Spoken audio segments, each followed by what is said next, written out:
ఒక పండుగ వాతావరణం.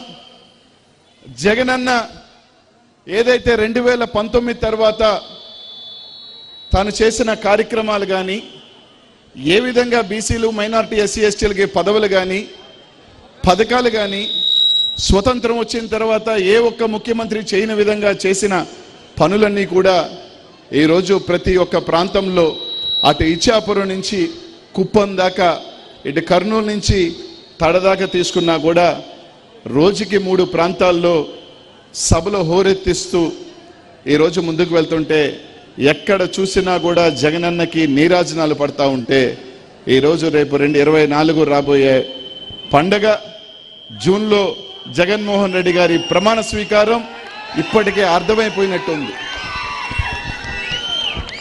ఇక్కడున్న వాళ్ళందరూ ఈ రాష్ట్రంలో బీసీ మైనార్టీ ఎస్సీ ఎస్టీలు అందరూ కూడా ప్రతి ఒక్కరు కూడా ఆలోచన చేయాల్సిందల్లా ఒక్కటే. స్వతంత్రం వచ్చిన తర్వాత ఎంతో మంది ముఖ్యమంత్రి రాష్ట్రంలో వచ్చారు, పెద్ద పెద్ద ముఖ్యమంత్రులు వచ్చారు. దాంట్లో 2 గుర్తుండిపోయే ముఖ్యమంత్రులు, ఒకరు ఎన్టీ రామారావు గారు అయితే ఒకరు రాజశేఖర రెడ్డి గారు. కానీ 2019 తర్వాత వచ్చిన ముఖ్యమంత్రి వీరి ఇద్దరిని కలిపితే ఎవరు అంటే అది జగన్మోహన్ రెడ్డి గారు అని చెప్పి తెలియజేస్తా ఉన్నా.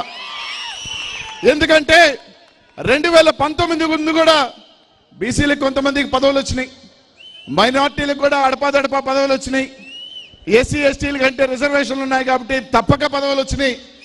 కానీ 2019 ఎన్నికల ముందు ఏదైతే జగన్మోహన్ రెడ్డి గారి పాదయాత్ర చేస్తూ ముందుకు వెళ్ళి ఈ రాష్ట్రంలో భారతదేశ చరిత్రలో 50% ఓట్ షేరు పైగా 80% సీట్లతో 151 సీట్ల కైవసం చేసుకున్న ముఖ్యమంత్రి జగన్మోహన్ రెడ్డి గారు ప్రమాణ స్వీకారం చేసిన తర్వాత ఈ రాష్ట్రంలో చూస్తే ఏదైతే బడుగు బలహీన వర్గాల మైనారిటీ ఎస్సీ ఎస్టీలు నన్ను గుండెల్లో పెట్టుకొని చూసుకున్నారో వాళ్ళు ఏ విధంగా చూసుకోవాలి అని చెప్పి మంత్రి పదవుల దగ్గర నుంచి రాజ్యసభ సభ్యులు కానీ, మేయర్లు కానీ, జెడ్పీటీసీలు కానీ, కార్పొరేషన్లు కానీ, కౌన్సిలర్లు కానీ, కార్పొరేషన్ చైర్మన్లు కానీ ఏ పదవిలో చూసుకున్నా కూడా 1/2% పైగా వాళ్ళకి రాజ్యాధికారం ఇచ్చి ఒక గౌరవం ఇచ్చిన ముఖ్యమంత్రి మన జగన్మోహన్ రెడ్డి గారు అని చెప్పి తెలియజేస్తా ఉన్నా. కొంతమంది మాట్లాడారు తెలుగుదేశం పార్టీ నాయకుల మధ్య, బీసీలు ఎస్సీ ఎస్టీలు ఎవరంటే వాళ్ళు సున్నాళ్ళు, జగన్మోహన్ రెడ్డి గారి ప్రభుత్వంలో వాళ్ళకి విలువ లేదని. కానీ ఆ తెలుగుదేశం పార్టీ నాయకులు కానీ మిగతా నాయకులందరూ కూడా గుర్తుపెట్టుకోవాల్సిందల్లా ఒకటే, అది ఆ సున్నా పక్కన 1 జగన్మోహన్ రెడ్డి ఉంటే కౌన్సిలర్లు అవుతారు, 2 సున్నాల ముందుంటే జెడ్పీటీసీలు అవుతారు, 3 సున్నాల పక్కన ఉంటే ఎమ్మెల్యేలు అవుతారు. ఆ పక్కన 0 కలుపుకుంటూ పోతే దేని ఎంత విలువ ఉంటుందో ఆ బీసీ ఎస్సీ ఎస్టీల ముందు నిలబడే 1 జగన్మోహన్ రెడ్డి గారు అని చెప్పి అందరికీ కూడా తెలియజేస్తా ఉన్నా. చాలా మందికి తెలీదు, ఆ 0 కనుక్కుంది మన భారతదేశం వాళ్ళే.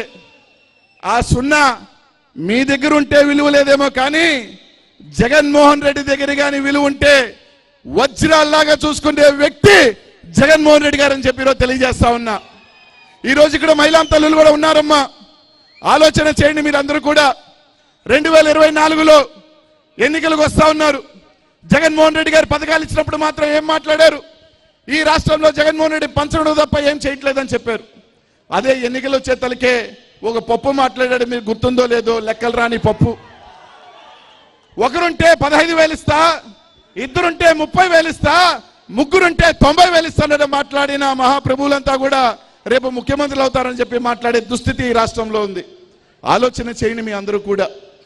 రేపు రాబోయే ఎన్నికలు ఈరోజు ముఖ్యంగా బీసీలు కానీ మైనార్టీలు కానీ, ముఖ్యంగా ఇక్కడున్న మైనార్టీలు అందరూ కూడా ఆలోచన చేయండి.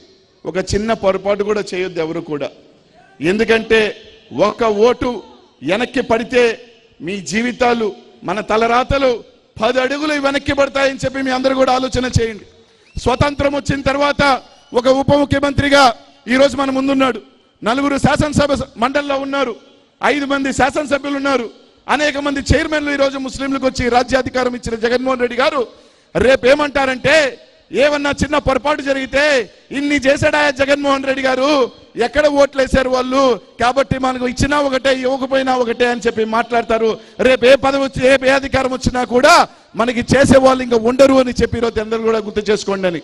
ఈ రోజు రేపు 2024లో మనం జగన్మోహన్ రెడ్డి గారిని గెలిపించుకుంటే ఏదైతే మనల్ని నమ్మి, ఏదైతే బీసీలను నమ్మి, ఏదైతే మైనార్టీ సోదరులు నమ్మి, ఏదైతే దళితులు నమ్మి వీళ్ళందరికీ నేను అండగా ఉండాను, వీళ్ళందరినీ రాజ్యాధికారం ఇచ్చాను, వీళ్ళందరూ కూడా నన్ను దీవించి మళ్ళీ ముఖ్యమంత్రిని చేస్తే రెండింతలు రేపు మళ్ళీ మనకి పదవులు కానీ అన్ని రకాల కార్యక్రమాలు మనం చేసుకోవచ్చు జగన్మోహన్ రెడ్డి వల్ల అని చెప్పి అందరికీ కూడా తెలియజేస్తా ఉన్నా. కాబట్టి ఆలోచన చేయండి.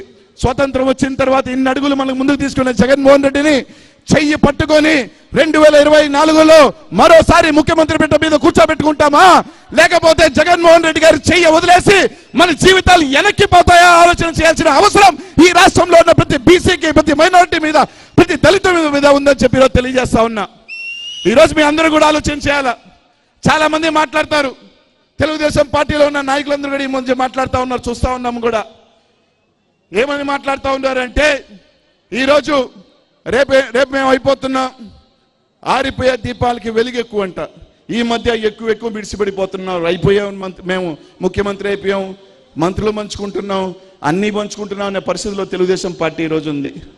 చూస్తాం 2024లో ఎవరికి ఎక్కడ పెడతారో, ఎవరిని ఎక్కడ పొడిస్తే, ఎవరు ఎక్కడ పడతారో, ఎవరిని ముఖ్యమంత్రి పీఠం మీద కూర్చోబెట్టాలో ఈ రాష్ట్ర ప్రజలు ఇప్పటికే డిసైడ్ అయిపోయి ఉన్నారని చెప్పి ఈరోజు మీ అందరికీ కూడా తెలియజేస్తా ఉన్నా.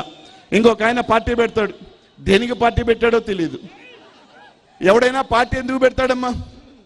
నేను ఎన్నికల్లో నిలబడితే ఎందుకు నిలబడతాం? నేను గెలవాలని నిలబడతాం, నాకు పదవి కావాలని నిలబడతాం, లేదా నేను ముఖ్యమంత్రి కావాలని పార్టీ పెడతాం. కానీ ఈ ప్రబుద్ధుడు పార్టీ ఎందుకు పెట్టాడంటే పక్కనోడు ముఖ్యమంత్రి కావాలనే పార్టీ పెట్టాడంట. ఎందుకురా నువ్వు పార్టీ పెట్టావంటే జగన్మోహన్ రెడ్డి ఓడించాలా, చంద్రబాబు నాయుడు గారు ముఖ్యమంత్రిని చేసుకోవాలని చెప్పిన పార్టీ పెట్టిన ఈ ప్రబుద్ధుడి గురించి కూడా ఈరోజు నీతులు ఈరోజు మాట్లాడుతున్నా అంటే ఇనే దౌర్భాగ్యం ఈరోజు మన అందరికీ ఉందని చెప్పి ఈరోజు మీ అందరికీ కూడా తెలియజేస్తా ఉన్నా. ఆలోచన చేయండి. ఈరోజు రాష్ట్రంలో అందరూ ఒక్కటవుతా ఉన్నారు. ఒక పక్క తెలుగుదేశం పార్టీ, ఒక పక్క జనసేన పార్టీ, ఒక పక్క బీజేపీ పార్టీ, ఒక పక్క కాంగ్రెస్ పార్టీ. మరోసారి కుటుంబాన్ని చీల్చి కుట్ర పన్నేదానికి మరోసారి కాంగ్రెస్ పార్టీ ఈరోజు కలిసి కట్టుగా ఈరోజు జగన్మోహన్ రెడ్డి గారి మీదకి వస్తా ఉంది. కానీ ప్రతి ఒక్కరూ ఏ రాజకీయ పార్టీలు అయితే జగన్మోహన్ రెడ్డి గారిని ఈరోజు గుద్దాలని వస్తున్నారో గుర్తు పెట్టుకోవాల్సింది అలా ఒకటే, మీరు పద్మవ్యూహం పన్నదానికి అక్కడ ఉన్నది అభిమన్యుడు కాదు, చీల్చి చెండాలే అర్జునుడు అని చెప్పి తెలియజేస్తా ఉన్నా. ఈ రాష్ట్ర ప్రజలు, ఈ బీసీ మైనార్టీ ఎస్సీ ఎస్టీ దళిత పేదలు ఉన్నంత వరకు జగన్మోహన్ రెడ్డి గారిని మీరు కట్టగట్టుకొని వచ్చినా కానీ కట్టగట్టుకొని ఆ బంగాళాఖాతంలో కలిపే రోజులు దగ్గరలో ఉన్నాయని చెప్పి రోజు మీ వాళ్ళందరికీ కూడా తెలియజేస్తా ఉన్నాం.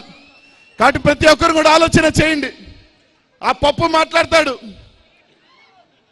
ఈరోజు జగన్మోహన్ రెడ్డి ప్రజల కోసం, తన తండ్రి కోసం ఎవరినైనా ఎదిరించి ముందుకు వెళ్ళి జైల్లో పెట్టినా, ఎన్ని ఇబ్బందులు పెట్టినా తాను నమ్ముకున్న సిద్ధాంతంతో నమ్మి ఈరోజు ప్రజల్ని నమ్మి మీ ఆశీస్సులు మీరు అండ ఉన్నారని చెప్పి నమ్మి ఈరోజు ముందుకు వెళ్ళి ఈరోజు ముఖ్యమంత్రి అయితే ఈడు పాదయాత్ర చేశాడు. చేసి నేను ప్రజల కోసం చేస్తున్నాను అన్నాడు. పట్టుమని 100 కిలోమీటర్లు 500 కిలోమీటర్లు నడవల. అబ్బని లోపలేస్తే భయపడి ఢిల్లీకి పారిపోయినాడు. 50 రోజుల పాటు కనీసం ఈ రాష్ట్రంలో ఎలా ఉన్నాడు. ఈడు ఈరోజు ధైర్యం గురించి మాట్లాడతాడు. ఏమన్నా మాట్లాడితే నేను ఒక రెడ్ బుక్ తీసా, రెడ్ బుక్లో రాసా, ఒరే 4 పేర్లు రాసుకునే దానికి పుస్తకం అవసరం, మతి మరిపోడు తప్ప. 4 పేర్లు గుర్తు పెట్టుకోలేని వ్యక్తివి, నీకు బుక్ కావాలా? మాకు బుక్ అవసరంలే, ఇక్కడుంది ఇక్కడుంది. 5 సంవత్సరాలు ఓపిక పట్టాం. జగన్ అన్నని సైకో అన్నారు, విన్నాం. పనికి మాలిన ఎదవలు కూడా 4 యూట్యూబ్ ఛానల్ పెట్టుకొని కారు కొత్తలకు వస్తుంటే భరించాం, విన్నాం.